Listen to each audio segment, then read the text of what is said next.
Welcome to class 10th mathematics. आज हम आपको चैप्टर 4 एरिथमेटिक प्रोग्रेशन समांतर श्रेणी के अंतर्गत प्रश्नावली 2 का क्वेश्चन नंबर 3 को हम आपको सॉल्व करके हम आपको बता रहे हैं। तो इस प्रश्न में दिया हुआ है दो संख्याओं का समांतर माध्य 7 और गुणनफल 45 है, संख्याएं ज्ञात कीजिए। तो ये प्रश्न दिया हुआ है, इसको हम सॉल्यूशन करके आपको बता रहे हैं। देखिए, माना संख्याएं a व b है, इसलिए समांतर माध्य equal to a plus B upon 2। प्रश्नानुसार प्रश्न में जो कह रहा है, देखिए दो संख्याओं का समांतर माध्य बराबर 7 है, प्रश्न में दिया हुआ है। तो समांतर माध्य का formula a plus B upon 2 है, तो a plus B upon 2 equal to 7। तो ये 7 को हम 7 अपान 1 लिख सकते हैं। फिर यहाँ पर देखिए, यहाँ क्रॉस मल्टीप्लीकेशन होता है, a plus B equal to 2 multiply 7।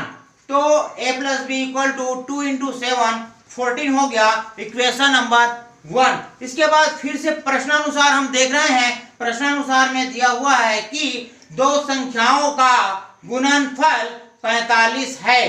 तो गुणनफल का मतलब क्या हो जाएगा, a multiplication b equal to 45, equation number 2 by formula a minus B whole square equal to a plus B का होल स्क्वायर माइनस 4ab, ये फार्मूला है।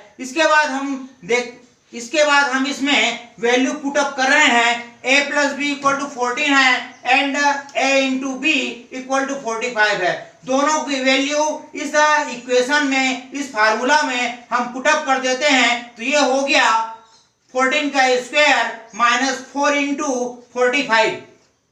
अब हम इसका 14 का स्क्वायर करते हैं तो 196 होता है, माइनस 45 मल्टीप्लीकेशन 4 का 180, दोनों में हम माइनस कर लेते हैं तो 16 आता है। इस प्रकार हम देखते हैं कि a minus B equal to यहाँ अंडर रूट हो जाएगा रूट 16 का हम अभाज्य गुणनखंड निकालते हैं तो 2 मल्टीप्लाई 2 मल्टीप्लाई 2 मल्टीप्लाई 2। इस प्रकार हम यहाँ पर देखते हैं कि दो का पेयर बन रहा है, तो दो कॉमन बाहर निकल जाएगा वर्गमूल से। इस प्रकार a माइनस बी की वैल्यू 2 मल्टीप्लीकेशन 2 इक्वल टू 4। ये हो गया इक्वेशन नंबर 3। इस प्रकार आप देखिए इक्वेशन नंबर 1, इक्वेशन नंबर 2 और इक्वेशन नंबर 3। तो हम यहाँ इक्वेशन नंबर 1 है a plus B equal to 14 and equation number 3 है a minus B equal to 4। दोनों इक्वेशन को देखने से पता चलता है कि हम दोनों इक्वेशन को लेते हैं और दोनों इक्वेशन को लेकर हम जोड़ देते हैं, तो यहाँ से b और b कैंसिल हो जाता है। तो हम यहाँ लिए हैं समीकरण 1 और समीकरण 3 से a plus B equal to 14 and a minus B equal to 4, दोनों को हम ऐड कर देते हैं। तो प्लस करने से देखिए यहाँ प्लस हो गया और माइनस इंटू प्लस माइनस हो गया और यहाँ प्लस बी और माइनस बी दोनों कैंसिल हो गया। तो a plus a equal to 14 plus 4, a plus a की वैल्यू 2a आएगी, 14 प्लस 4 का 18।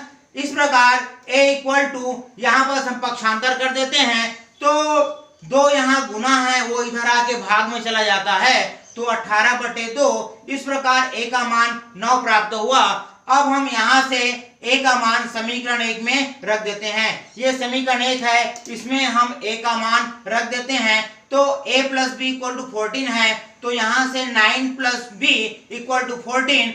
अब हम यहाँ से 9 को पक्षांतर कर देते हैं तो b इक्वल टू 14 माइनस 9। तो 14 में 9 जब माइनस करते हैं तो 5 प्राप्त होता है। इस प्रकार संख्याएं 9 व 5 हो गई।